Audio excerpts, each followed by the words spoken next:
What's up, guys? Welcome back to One Match, One Moment, One Promo, the weekly series where I have finally found my microphone. So hopefully this sounds a lot better than normal. I'm going to go through it quick this week. I actually mean it. I'm probably going to skip this week's honorable mentions because I don't want to talk about the whole show, basically. SmackDown was fantastic. I really enjoyed Raw. So let's get into this. Starting off with the match of the week, I'm going to go with Sol Ruka and Lyra Valkyria. I thought it was a fantastic match. I thought it was the best Sol Ruka has done in the ring. Again, I think it's the second week in a row I've been saying that.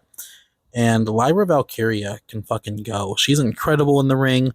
I'm glad she can finally showcase that. And her and Sol Ruka worked really well together. I'm really happy with that match. I'm really torn on whether or not Lyra should have dropped the match because it makes sense for her to lose to Sol Ruka, but it also doesn't make sense for her to have dropped a match right after beating Bayley like that. I really didn't want to interrupt the weekly show to do this, but look where we are now, Kyle Nix. Once upon a time, I was just a wrestling fan looking for a space online to make friends, buy cards, talk about the weekly show, and you were in those exact same spaces as me, inhabiting them as a fan. There's only one difference between you and I, Kyle, and that's that at some point along the line, you decided that buying a cheap pair of boots and getting into a ring made you better than me. You came into my space, bragging about being able to beat me up. You called out a content creator and a blogger. Kyle, you're a professional wrestler. You've held championship gold both as a single star and a tag team. I would hope that you could beat me up. You know, it started off just a few friendly jabs online back and forth, kind of a joke here and there between friends. And then it became sort of a next level recently. Tino may have made a little slip of the tongue, but you brought the image of Dark State Shady to life. You made this fictional group and made it so that every conversation revolves around it now. I get called out on the daily with pictures of it, and you end up in those conversations. You gave it an identity, and now here we are. Did you know that I don't have to hold a belt or even step into a ring to outshine you? You hide behind your baseball bat, threatening people online. And you know, I thought about making this video in a little knockoff Dark State mask, but I don't need a fictional faction. I don't need a mask. I don't need anything, Kyle. I'm Dark Star Shady. I don't need a weapon to neutralize you. Next up, we have the moment of the week, and I'm going to go with Jacy Jayne winning the US title.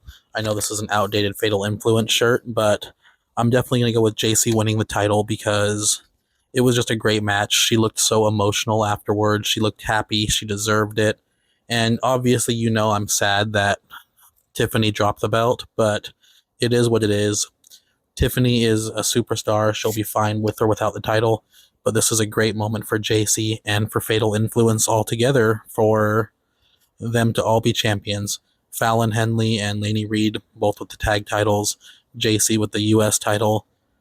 My only complaint is I kind of wish Jacy had the women's championship, but there's no way I'd be okay with anyone taking that off Chelsea because my promo of the week does go to Chelsea Green / Nick Aldis, Matt Cardona, Nia Jax, everyone. Who am I missing? Gunther. That opening segment to SmackDown is probably the best WWE television we've had in a while. It all flowed together from Chelsea coming out. We all think that she's getting the title stripped, and Nick Aldis has a great moment as the good guy GM where he says, "You know what? Screw it. You can stay champion." I loved that. I loved Nick and Chelsea. The crowd obviously loves Chelsea. We all love Chelsea. She is our president. Fantastic opening to SmackDown. The way it went from that to Gunther of all people interrupting her, the match, Nia coming out and challenging.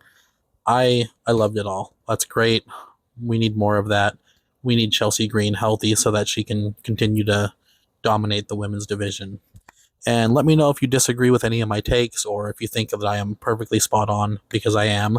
And leave a comment, like, subscribe. Make sure you're following the Main Event Wrestling Network. And we'll see you next week.